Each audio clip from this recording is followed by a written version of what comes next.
Olá, turma, tudo bem? Aqui é o professor Rob Milson.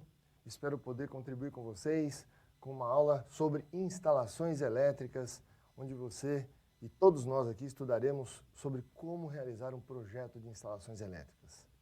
Vamos nessa? Para nós podermos entender melhor o que é a utilização da eletricidade, vamos ao princípio de funcionamento da eletricidade. Então, nós temos uma fonte geradora, que geralmente é ligada a uma carga, por meio de condutores. Isso significa um circuito elétrico. Agora, esse circuito elétrico vai produzir efeitos. Que efeitos são esses? Esses efeitos são luz, calor, movimento. Mas para que isso aconteça, nós precisamos ter grandezas elétricas. Essas grandezas elétricas são a tensão elétrica, a corrente elétrica, que juntas produzem potência elétrica. Essa potência elétrica é que vai produzir luz, calor, movimento, que é o que a gente utiliza diariamente nos nossos dias. Com isso, o objetivo, então, dessa primeira unidade é fornecer em linguagem simples as informações mais importantes quanto aos principais conceitos sobre eletricidade e de como estes se relacionam com o projeto de instalações elétricas residencial.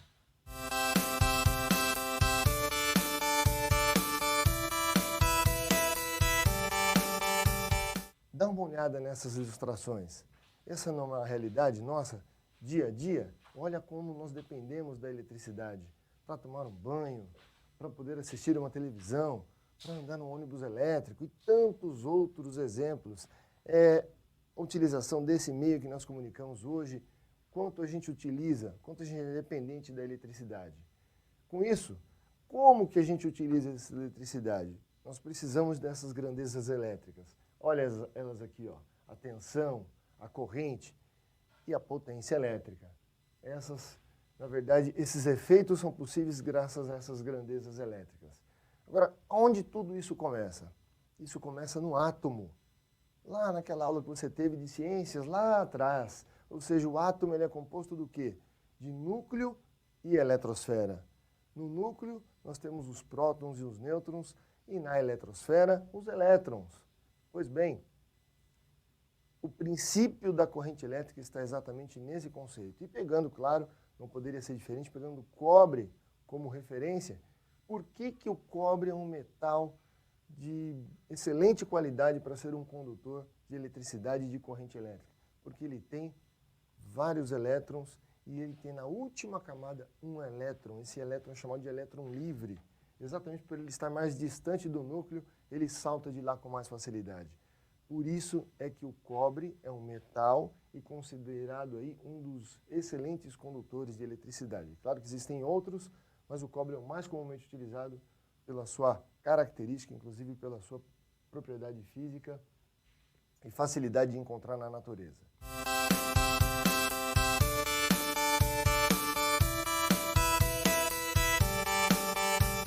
Então, esse elétron que vai circular pelos condutores vai circular como? Como que ele vai ir? Como é que ele vai saltar, o elétron vai saltar de um átomo para outro?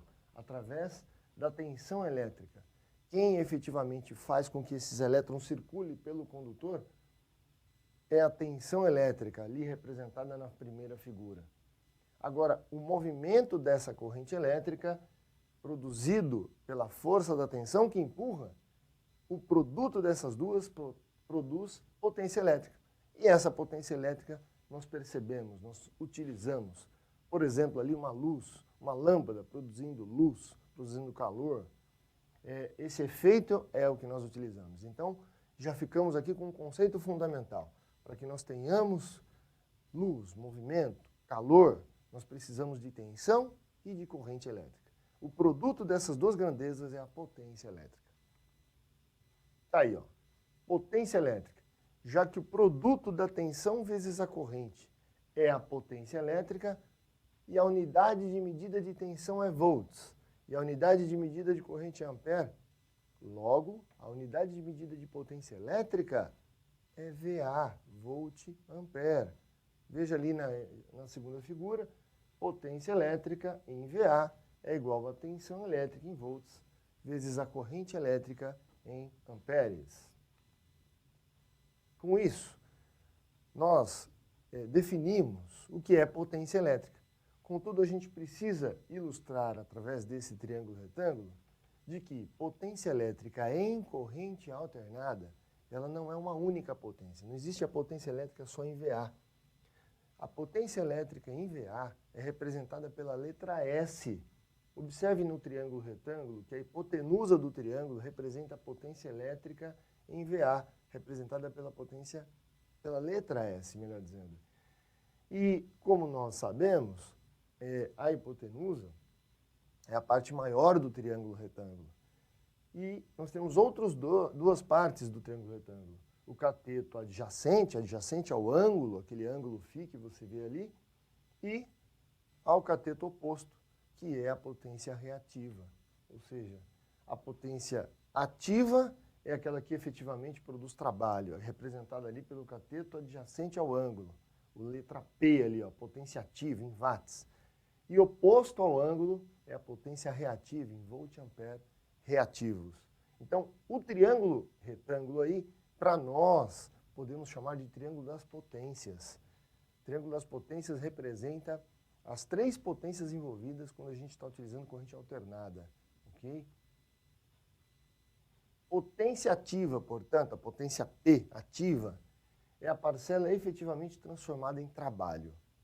E a unidade de medida da potência ativa é watts.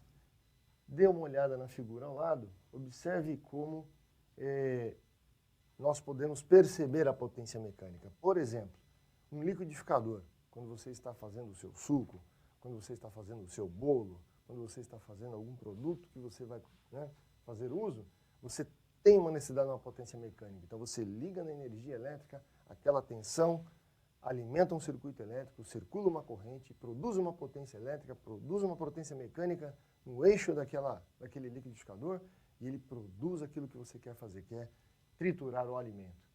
Outro exemplo de potência elétrica, no caso ali, que efetivamente produziu trabalho.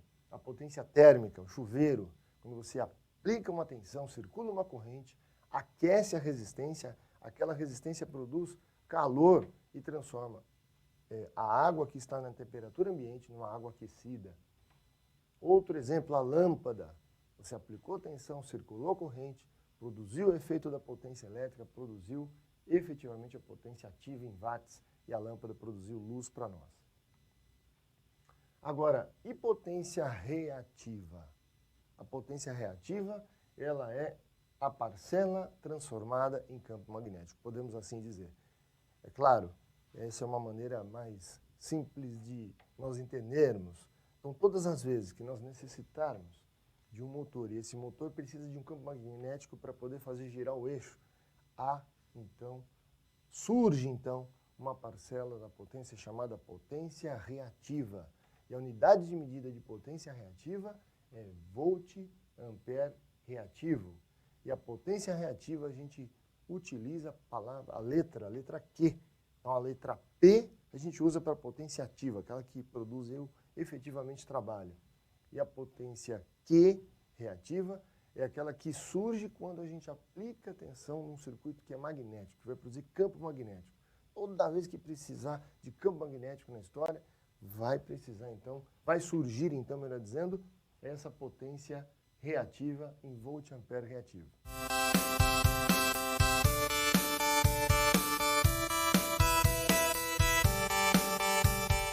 Com isso, olhando ou lembrando do triângulo das potências, nós podemos então visualizar o fator de potência. O fator de potência é fundamental para a gente fazer projeto elétrico. Por isso é que a gente está conceituando aqui nesse momento o que é potência ativa, reativa e aparente, e lembrando lá do triângulo das potências. Então, o fator de potência é justamente a relação entre o que efetivamente produziu o trabalho. Observe essa ilustração, novamente do triângulo das potências. Nós temos ali o triângulo das potências, a potência aparente, a potência ativa e a potência reativa. Como nós estudamos lá em trigonometria, o cosseno do ângulo de defasagem de um triângulo retângulo é o cateto adjacente dividido pela hipotenusa. Na verdade, para nós aqui, a gente não precisa lembrar do cateto adjacente pela hipotenusa, e sim da relação da potência efetivamente que produziu o trabalho em relação àquela potência que chegou na instalação elétrica. Aquela que chegou na instalação elétrica é a potência S, a potência aparente. Então, aquela S, a hipotenusa, é a potência que chega na instalação. Uma parcela dessa potência é produzir trabalho em ativos. A potência ativa dividida pela potência aparente é um fator de potência. Esse fator de potência é fundamental para que nós realizemos os projetos de instalações elétricas. Vejamos este exemplo, como utilizo o fator de potência. Observe, existe uma norma que é a ABNT 5410 de 2004, que é fundamental para projetos de instalações elétricas. E nesta norma técnica, ela estabelece que o fator de potência para a iluminação deve ser 1 e o fator de potência para a tomada de uso geral 0,8. Com isso, vamos aos exemplos. Vamos imaginar que a gente somou toda a potência da iluminação de uma casa e a iluminação da casa tinha 660 VA. Como é que eu faço para transformar a potência aparente em potência ativa no caso da lâmpada, no caso da iluminação? Multiplico por 1. Quem define isso? A norma técnica. Agora, 660 vezes 1, 660 watts. Então, no caso da iluminação, VA é igual a watts. É desconsiderado aquele ângulo φ que nós vimos no triângulo retângulo. Ou seja, o fator de potência igual a 1. Ou seja, zero, né? O ângulo de defasagem, o cosseno de zero é igual a 1. No caso das tomadas, como nós vamos ligar equipamentos que podem ser motores, no caso das tomadas, a gente não sabe o que vai ligar lá, então é considerado um fator de potência de 0,8. Então, 7.300 VA vezes 0,8 deu 5.840 watts. Então, nessa segunda parte, é assim, a gente somou todas as potências das tomadas, deu 7.300. Multiplicou pelo fator de potência 0,8, que é o que estabeleceu a norma, e encontramos a potência ativa em watts. Com isso, a gente transformou de VA para watts a potência das tomadas. Então, para a gente poder conceituar fator de potência, quando o fator de potência é igual a 1, significa que toda a potência aparente, volt-ampere, foi transformada em potência ativa. Isto acontece somente em equipamentos puramente resistivos, porque não precisa de campo magnético para funcionar. Aplicou tensão, tem corrente. Aplicou tensão, tem corrente. Produziu calor e produziu, então, o funcionamento do equipamento. Esses conceitos que nós estudamos agora serão fundamentais para que a gente possa fazer o levantamento das potências de um projeto de uma instalação elétrica. O levantamento das potências é feito mediante a previsão das potências mínimas de iluminação e tomadas, conforme as prescrições da 5410, a norma de instalações elétricas de baixa tensão. Então, pessoal, não esqueçam, estudem o material didático disponibilizado, assistam às apresentações novamente, quantas vezes for necessário, releia, faça as atividades, por quê? Para a gente ir para o próximo conteúdo, é fundamental você estar com o conceito fundamentado. Então, treine, exercite, e eu espero você na próxima aula, ok? Vamos lá.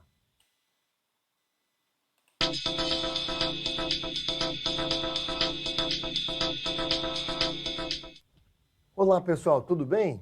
Aqui é o professor Rob Milson. Vamos para mais uma aula de instalações elétricas, projeto de instalações elétricas, estamos aqui desejando fazer.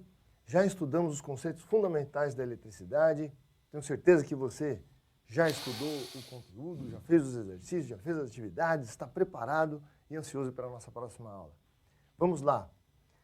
Nesse momento, nós vamos fazer então a primeira etapa de um projeto elétrico. O levantamento das potências é fundamental para este projeto. Para que a gente possa ter uma ideia geral, vamos então ao mapa conceitual. O levantamento das potências ele é feito mediante ao quê? Mediante a previsão de cargas previstas em uma instalação, em uma edificação. Previsão de cargas o quê? De iluminação, das tomadas. E as tomadas, elas são divididas ali entre tomadas de uso geral e tomadas de uso específico. Portanto, reunindo essa previsão de cargas, nós chegamos à potência total prevista numa instalação elétrica. E isso vai nos possibilitar, pelo menos, apontar para que tipo de fornecimento, para que tipo de alimentação, para que tipo de padrão de entrada, provavelmente a instalação vai utilizar. Muito bem. O objetivo, então, desta unidade é fornecer um método quanto ao levantamento das potências parciais e da potência total da instalação elétrica de uma residência, bem como determinar o tipo de fornecimento, o nível da tensão e o padrão de entrada a ser utilizado. Bem, claro, sempre conforme prevê a 5410.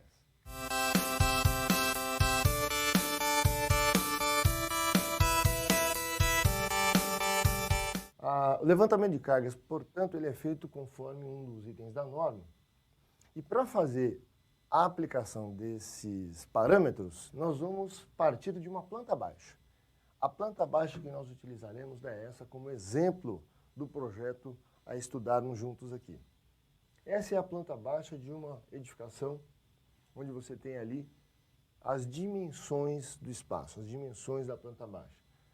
Não há necessidade do detalhamento, de piso, nesse momento. O mais importante para nós aí é nós termos uma visão de uma edificação e os seus ambientes e, principalmente, os espaços, as dimensões do espaço, de cada um dos cômodos. Muito bem. Então, conforme as prescrições da norma, a primeira condição para estabelecer a quantidade mínima de pontos de luz. O que diz a norma? Ela diz que prever pelo menos um ponto de luz no teto comandado por um interruptor de parede. É o que diz a norma. Parece uma coisa assim desnecessária, porém o óbvio precisa ser dito. Existem casos no passado que, por ser um cômodo que as pessoas não utilizavam, eles não colocavam pontos de luz. Depois vinha a improvisação, porque uma hora ou outra ele ia precisar. Então, por isso que a norma estabelece que tem que ter, independente do que seja lá, tem que ter um ponto de luz no teto comandado por um interruptor de parede. Arandelas, ou seja, aquelas luminárias de parede, quando estiverem no banheiro, elas devem estar distantes, no mínimo, 60 centímetros do box. Por quê? Para efeito de segurança. Então, ela tem que estar distante, esses 60 centímetros aí. Muito bem.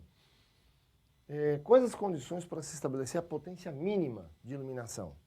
Então, existe na norma esses parâmetros. Para uma área igual ou inferior a 6 metros quadrados, atribuir no mínimo um ponto de 100 VA. Para a área superior a 6 metros quadrados, atribuir 100 VA para os primeiros 6 metros quadrados, acrescidos de 60 VA para cada aumento de 4 metros quadrados inteiros. Para que fique mais claro, nós vamos ver o exemplo daqui a pouquinho, para ficar bem mais fácil de entender. Bem, mas é importante a gente observar a nota. A ABNT 5410 não estabelece critérios para a iluminação de áreas externas, ficando a cargo do projetista e do usuário definir se é um ponto, se são 2 pontos, se são 3 pontos e qual a potência a ser utilizada na área externa. Vejamos um exemplo da aplicação desses parâmetros que nós acabamos de apresentar. Nessa tabela, apresenta-se todos os cômodos e as referidas dimensões desses cômodos. Observe que o que foi calculado ali na segunda coluna? A área de cada um dos cômodos. Pegamos lá as dimensões, uma vezes o outro encontramos a área. Dessa área, nós aplicamos aqueles parâmetros que foram apresentados. Para os primeiros 6 metros quadrados, 100 VA. Para os próximos 4 metros quadrados inteiros, mais 60 VA. Poxa, sobrou 3,95 no primeiro exemplo. O que nós fazemos? Ignoramos. Puxa vida, professor. Caramba, 3,95 é quase 4 metros quadrados inteiros. A gente não pode somar mais 60? Não há necessidade. Esses 160 VA totalizados já é mais do que suficiente para esse ponto de luz. Portanto, por isso, os 4 metros quadrados inteiros. Qualquer fração disso é ignorada. Bom, o que foi feito aí nessa tabela? Todos os cômodos. todos os cômodos do exemplo citado aqui. E a área externa? A área externa foi definido aqui pelo projetista colocar 8 pontos de 100 VA. Então, dessa maneira, você organiza a primeira etapa do projeto, que é levantar, fazer a previsão de cargas da iluminação de uma residência. E agora? E para fazer o levantamento de carga das PTUGs, dos pontos de tomada de uso geral? Existem também parâmetros estabelecidos na norma. Por exemplo, cômodos com área igual ou inferior a 6 metros quadrados, atribuir no mínimo 1 ponto de tomada. Salas e dormitórios, independente da área e cômodos com mais de 6 metros quadrados, atribuir no mínimo 1 ponto para cada 5 metros ou fração de perímetro, espaçadas tão uniformemente quanto possível. Nas varandas, atribuir pelo menos 1 ponto de tomada. Nos banheiros, atribuir no mínimo 1 ponto de tomada, junto ao lavatório, com uma distância de 60 centímetros do box. Copas, cozinhas, áreas de serviço, lavanderias e locais semelhantes, atribuir 1 ponto de tomada para cada 3,5 metros ou fração de perímetro, independentemente da área. Bem, observação. Acima da bancada da pia devem ser previstas no mínimo 2 tomadas de corrente no mesmo ponto ou em pontos separados, justamente porque a gente utiliza bastante nesses ambientes. Mais uma vez, para a gente poder entender melhor esses parâmetros, nós vamos ver um exemplo daqui a pouquinho, vai ficar bem mais fácil de você reforçar esse conhecimento. Muito bem, no caso do levantamento da carga, da potência, a gente definiu ali quantidade, agora a potência. Em banheiros, cozinhas, copas, cozinhas, áreas de serviço, lavanderias, locais semelhantes, atribuir no mínimo 600 VA por ponto de tomada, até 3 tomadas. E as excedentes, 100 VA. E para os demais cômodos, 100 VA por tomada. Agora, e para estabelecer a quantidade de PTUs, de pontos de tomada de uso específico? A quantidade, então, vai depender do número de equipamentos de utilização. Se você tiver lá um chuveiro e uma torneira elétrica e definir isso como ponto de uso específico, são 2 pontos, certo? Só observando que a nota que é importante a gente reforçar, quando se utiliza o termo tomada, não necessariamente é uma tomada dessa que a gente costuma conectar aí um plug, não necessariamente. Quando a gente pensa, por exemplo, num chuveiro elétrico, o ponto da tomada de uso específico é onde nós vamos tomar a energia para ligar o chuveiro elétrico. E uma tomada convencional, ela não é aconselhada de ser utilizada numa situação como essa. A ligação deve ser feita internamente dentro da caixinha de passagem, isolada, guardada, sem necessidade de tomada exatamente. A conexão é feita direta, ou emenda, ou uma conexão bem feita, usando até conectores próprios que suportem a corrente que vai circular por ali. Ok? Bem, então, e o levantamento da potência dos pontos de uso específico? Vai depender diretamente da potência do equipamento. Se o chuveiro elétrico for 6.500 watts, então aquele ponto deverá ter 6.500 watts. Se for 7.500, 7.500. Se for 10.000, 10.000.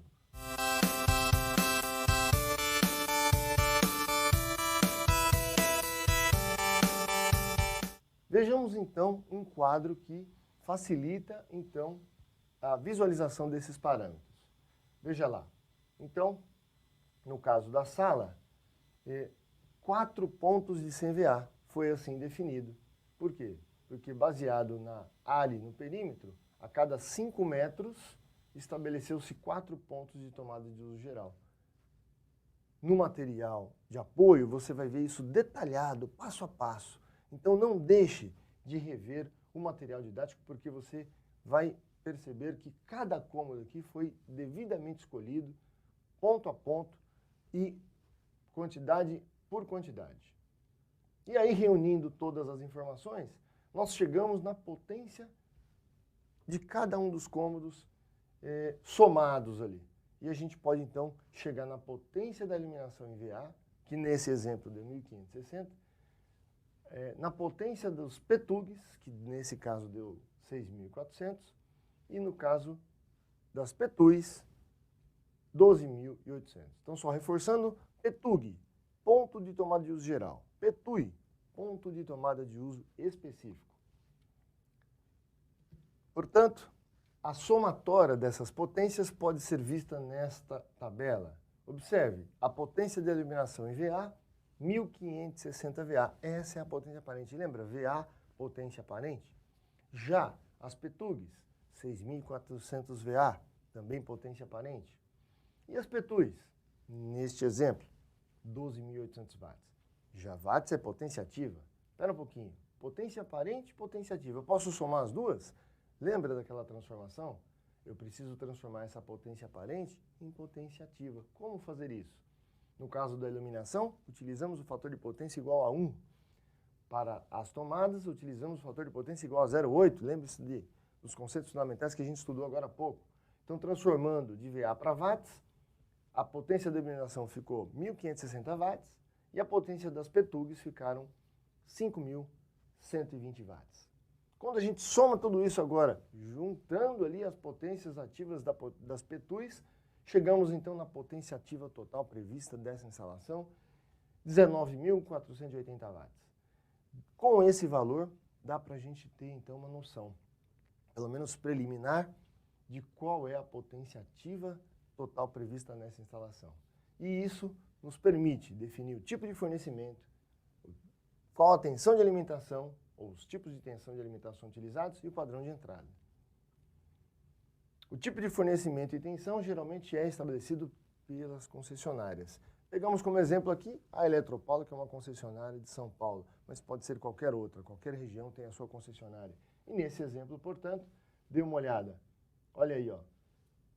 Para essa potência de 19.480, o fornecimento deve ser feito a 3 fios, 2 fases e um neutro, conforme a figura ao lado, e as tensões de alimentação geralmente nestas regiões são 127.220 para a ligação estrela, 115.230 para a ligação delta. Isso para esta concessionária, para este exemplo, para essas regiões. Cada região do Brasil vai ter a sua particularidade. Ok? Então, pessoal, é fundamental que você revise, releia, reestude tudo isso que foi dito aqui e, principalmente, faça as atividades para você realmente fixar o conhecimento, porque é fundamental para a gente entender o próximo passo da nossa próxima aula. Até lá!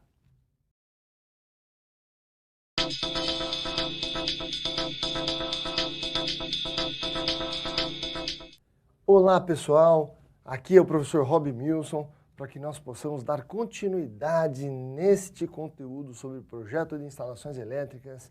É fundamental que você tenha feito os exercícios das duas outras unidades, que você tenha lido, relido, estudado, feito perguntas, ou seja, é importante você questionar, você dividir ou instigar você mesmo sobre esses conceitos fundamentais. Vamos lá. Então, circuitos terminais e os tipos de dispositivos de proteção. Esse é o assunto da aula de hoje. Para que a gente possa ter uma ideia geral, está aqui o mapa conceitual, onde ele apresenta os circuitos terminais são originados aonde? No quadro de distribuição. No quadro de distribuição, onde são instalados os dispositivos de proteção. Quais dispositivos? Tem vários tipos de dispositivos utilizados atualmente. E aqui aparecem siglas que parecem de partidos políticos, mas não são. São siglas utilizadas para dispositivos de proteção. DTMs, disjuntores termomagnéticos. Os DDRs, disjuntores diferenciais residuais. Os IDRs, os interruptores diferenciais residuais. Os DPS, que são os dispositivos de proteção contra surto. E cada um desses dispositivos tem uma função. Por exemplo, DTM e DDR protege contra sobrecarga e curto-circuito. Mas observe, o DDR protege contra sobrecarga e curto-circuito e também contra choque elétrico. Então o DDR ele conjuga as funções do disjuntor e do diferencial residual. Os IDRs, os interruptores diferenciais residuais, protegem contra choque elétrico e os DPS contra surto. Calma, a cada um desses dispositivos nós vamos estudar juntos nessa unidade. Bem, então, qual que é o objetivo então desta unidade? De maneira geral, reconhecer e ilustrar as definições de quadro-distribuição, dos disjuntores termomagnéticos, dos disjuntores diferenciais residuais, dos interruptores diferenciais residuais e dos dispositivos de proteção contra surtos, bem como organizar essas informações. Claro, sempre sob a luz da 5410/2004.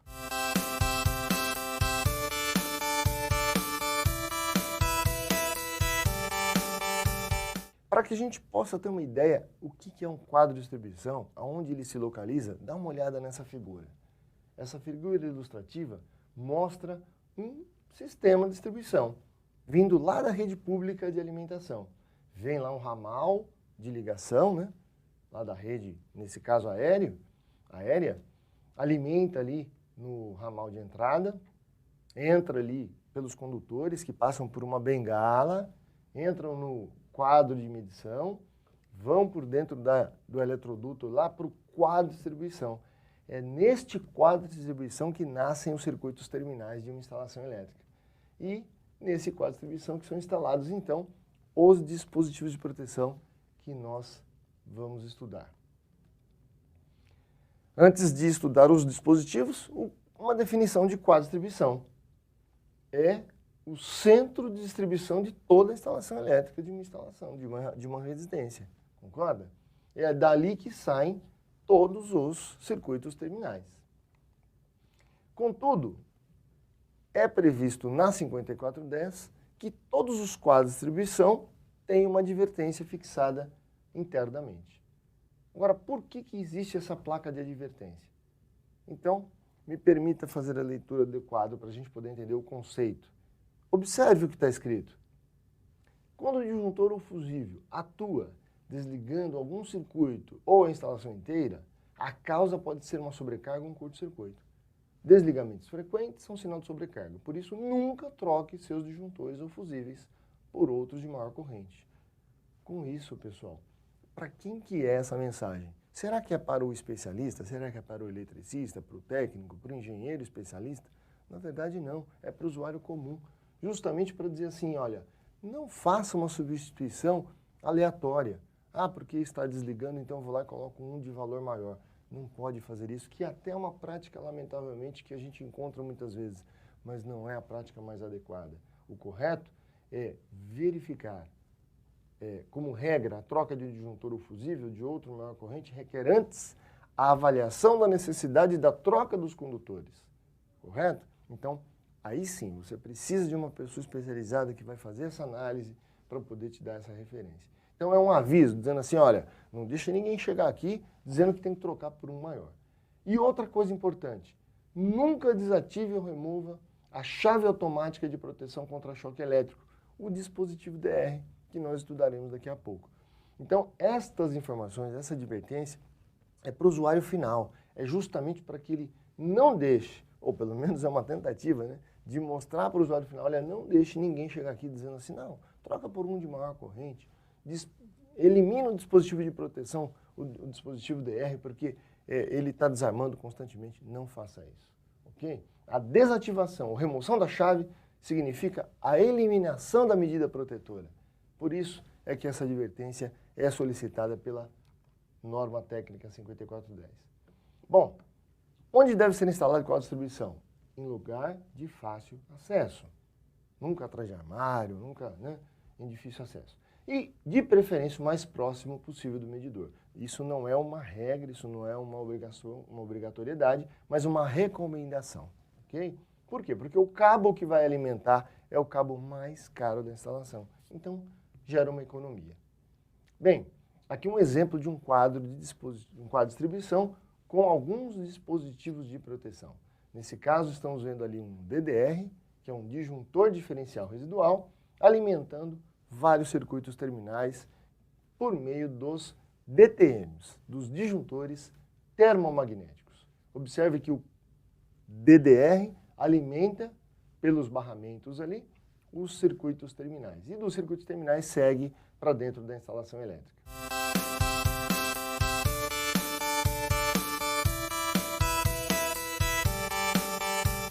Bem, vamos então entender um pouquinho melhor o DTM.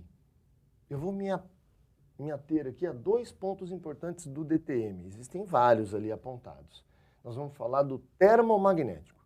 Por que esse nome, termomagnético?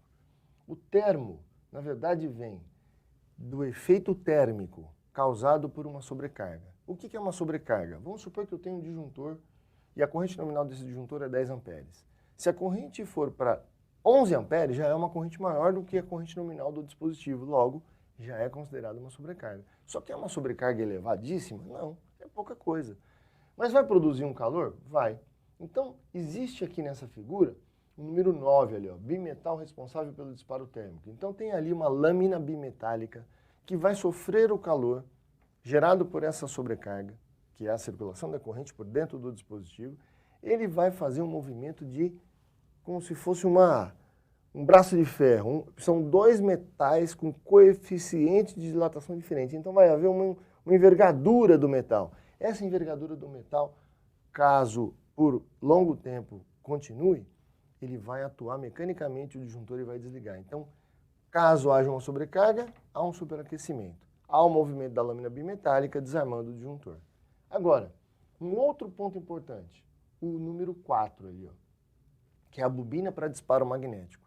Então, quando circula corrente por um condutor, tem campo magnético ao redor.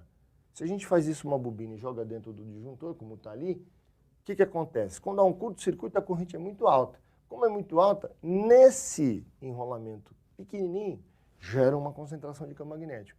Logo, essa concentração faz a ação mecânica de um movimento de um núcleo móvel que atua na ação mecânica do dispositivo e desliga.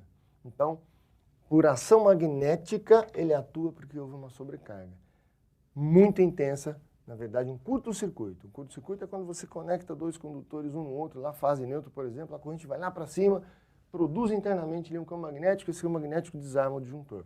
Por isso é que esse é um disjuntor DTM, disjuntor termomagnético.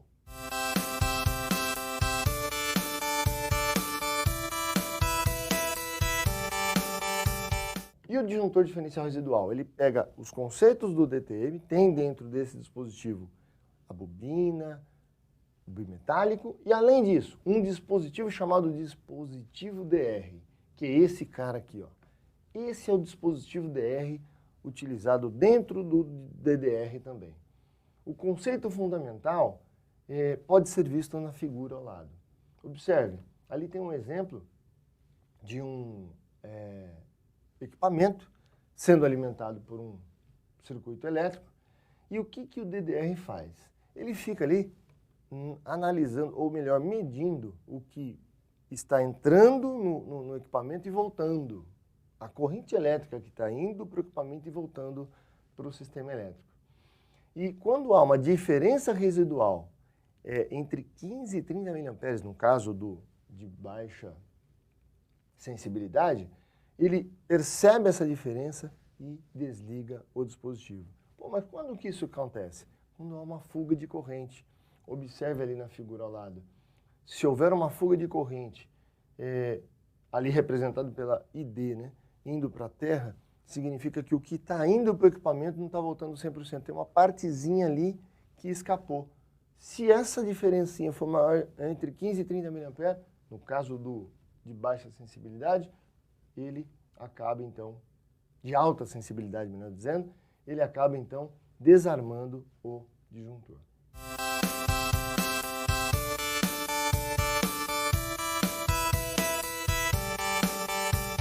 Então, no caso, o dispositivo DR, ele é utilizado tanto no DDR como no IDR. Está aqui, ó, interruptor diferencial residual.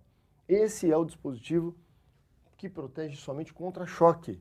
Por que contra-choque? Imagina você um fogão elétrico que tem uma fuga de corrente. Quando a pessoa vai pôr a mão no fogão, vai ter uma corrente elétrica circulando, ele vai perceber essa diferença e vai desligar. Por isso que ele é um dispositivo que protege contra choque elétrico. Muito mais informação está no material didático. Por favor, não deixe de ler todos os detalhes que lá estão. Tem aí 2 exemplos de ligação de quadros utilizando os dispositivos aqui apresentados. O DTM, no primeiro caso, como geral, alimentando vários circuitos terminais e cada circuito terminal com um DTM acoplado a um IDR. Nesse caso, é tecnicamente super viável, porque aí qualquer um dos circuitos fica protegido contra curto, sobrecarga e choque elétrico, e individualmente falando. Já no segundo caso, colocando o IDR como geral, você tem toda a instalação também protegida, porém, se houver uma fuga de corrente em qualquer um daqueles 12 circuitos do segundo exemplo ali, haverá o desligamento do IDR e desliga toda a instalação. Esse é um inconveniente, porém, é uma instalação mais econômica. Então, precisa avaliar o que é mais adequado para cada instalação. Quem decide isso é o proprietário. Então, ele é que decide. Existem as duas possibilidades.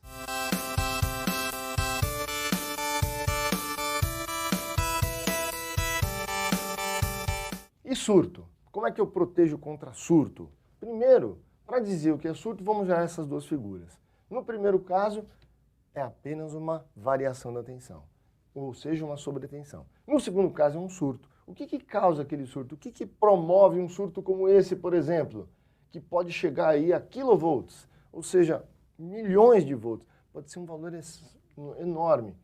Várias coisas podem causar isso, principalmente descarga atmosférica, o raio que a gente conhece. Se cair uma descarga atmosférica, pode acontecer de vir um impulso desse tão grande na rede elétrica que pode entrar para dentro da sua instalação e causar uma queima dos seus equipamentos, mesmo desligados. Isso é muito perigoso. Esse é o princípio de funcionamento do DPS. Na primeira figura ali é quando está tudo bem, não está acontecendo nada, ok? Então, o DPS se comporta como se fosse uma chave aberta, não interfere absolutamente em nada no circuito, na segunda etapa. Agora, a terceira etapa, vamos acontecer, lá caiu uma descarga atmosférica na rede, veio aquele surto enorme, o que acontece com o DPS?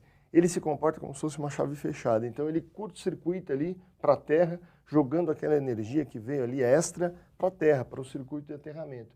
E aí não entra para dentro da instalação elétrica, protegendo então os equipamentos. Quais os tipos de DPS que nós temos? Está aqui, ó. Esses são os tipos mais comuns. Classe 1, classe 2, classe 3 e classe 1/2. Para escolher corretamente, é importante realmente consultar o fornecedor para auxiliar no dimensionamento e na escolha do equipamento. A localização dos DPS, geralmente no centro de medição ou nas edificações propriamente dito, e quando você quer uma proteção ainda maior, um classe 3 próximo dos equipamentos mais sensíveis. Agora, o classe 1 a gente utiliza no centro de medição. O 2 na distribuição, nos quadros de distribuição. E o 3 mais próximo dos equipamentos. Um exemplo mais simples de uma residência também pode ser essa. A utilização de um DPS classe 2 ou até 1/2 no quadro de distribuição. E dentro da instalação, perto de um equipamento mais sensível e tal, a utilização de um DPS classe 3. Bom, a ligação então dos DPS. Veja aí um exemplo clássico de utilização de ligação do DPS. Nós temos ali, o DPS é o do meio ali, o central, que está sendo então o dispositivo que vai proteger contra surto. Observe que a rede elétrica está passando ali, alimentando o disjuntor DTM escrito geral ali, ele alimenta então o DR, que vai alimentar todos os circuitos terminais da instalação. E ali em paralelo tem o DPS ligado ao aterramento, que é o verde ali. Então quando há um surto na rede elétrica, o que vai acontecer? Ele vai jogar para a terra. E ele vai provocar um curto-circuito. Como ele vai provocar um curto-circuito de fase para a terra, tem que ter um disjuntor DTM para proteger contra curto. E aí, aquele DTM geral ali vai proteger. Esse é um exemplo clássico da instalação do DPS para proteger contra surto e também dos disjuntores termomagnéticos e do IDR clássico, né? Esse é um exemplo clássico de ligação. É fundamental para que você possa compreender melhor cada uma das coisas que foram ditas aqui, de você ler o material, estudar cada um dos passos, tem muito mais detalhes no material disponível para você. Faça a sua leitura, faça o seu estudo, dedique-se, certamente você vai compreender e vai fixar essa aprendizagem. Muito obrigado e até mais!